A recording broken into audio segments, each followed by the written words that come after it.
கோவில் திருவிழாவில் பக்தர்களின் தாகம் தீர்த்த இஸ்லாமியர்கள். கோவையில் மதங்களை கடந்த மனிதநேயம் கோவில் திருவிழாவிற்கு வந்த பக்தர்கள் நிகழ்ச்சி. கோவை துடியலூர் பகுதியில் அருள்மிகு அரவான் திருக்கோவில் திருவிழா ஒவ்வொரு 2 வருடத்திற்கு ஒரு முறை நடைபெற்று வருகிறது. உள்ளூர் மக்கள் மட்டுமின்றி இந்த பகுதியில் இருக்கக்கூடிய சுமார் 18 கிராமங்களில் உள்ள ஆயிரக்கணக்கான மக்கள் திருவிழாவில் கலந்து கொண்டு ஊர்வலமாக செல்வதை வழக்கமாக கொண்டுள்ளனர். இந்நிலையில் கோவில் உள்ள பகுதிக்கு அருகிலேயே சுமார் 300 வருடங்களுக்கு மேல் பழமையான பள்ளிவாசல் வழியாக திருவிழாவில் கலந்து கொள்ளும் பக்தர்கள் ஊர்வலமாக செல்லும் போது மாலை பள்ளிவாசல் தொழுகை முடிந்து ஒன்று கூடிய இஸ்லாமியர்கள் அந்த வழியாக வந்த பக்தர்களுக்கு தண்ணீர் பாட்டில்களையும் இனிப்புகளையும் வழங்கி தங்கள் வாழ்த்துக்களை தெரிவித்தனர். மதங்களை கடந்து மனிதநேயத்துடன் நடைபெற்ற இந்நிகழ்வு திருவிழாவில் கலந்து கொண்ட பக்தர்களை நிகழ்ச்சிக்குள்ளாக்கியது. இதில் பள்ளிவாசல் ஜமாத் நிர்வாகிகள், அரவான் கோவில் நிர்வாகிகள், பக்தர்கள், பொதுமக்கள், ஆண்கள், பெண்கள், சிறுவர்கள் என பல்லாயிரக்கணக்கான மக்கள் பங்கெடுத்து பாராட்டி சென்றனர். இந்நிகழ்வை பள்ளிவாசல் ஜமாத் நிர்வாகிகள் சுல்தான் மைதீன், அமீர் அப்பாஸ் மற்றும் ஷேக் முசமில், முகமது உசேன், கமர்தீன், கோவில் நிர்வாகிகள் உள்ளிட்டோர் இணைந்து கலந்து கொண்டனர்.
எனது பெயர் அமீர் அப்பாஸ், துடியலூர் பள்ளிவாசலுடைய செயலாளர். துடியலூர்ல கடந்த 300 வருடங்களுக்கு மேலாக பாரம்பரியமான இந்த அரவான் திருக்கோவில் பண்டிகை தொடர்ந்து 2 வருடத்திற்கு ஒரு முறை நிகழும்.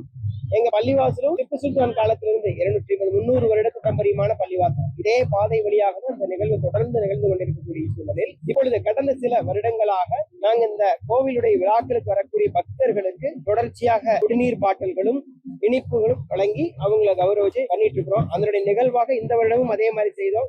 இங்க இருக்கக்கூடிய அனைத்து இந்து மற்றும் இஸ்லாமிய மக்கள் ஒருதாய் மக்களை போன்று சமூக நல்லிணக்கத்துடன் நாங்க பழகிக்கிட்டு இருக்கிறோம். மேலும் இதே போன்ற நிகழ்வுகள் கண்டிப்பாக தொடரும். எங்களுக்கு இடையில் எந்த விதமான வேறுபாடும் இல்லாமல் நாங்கள் பழகி வருகிறோம் என்பதை தெரியப்படுத்துகிறோம்.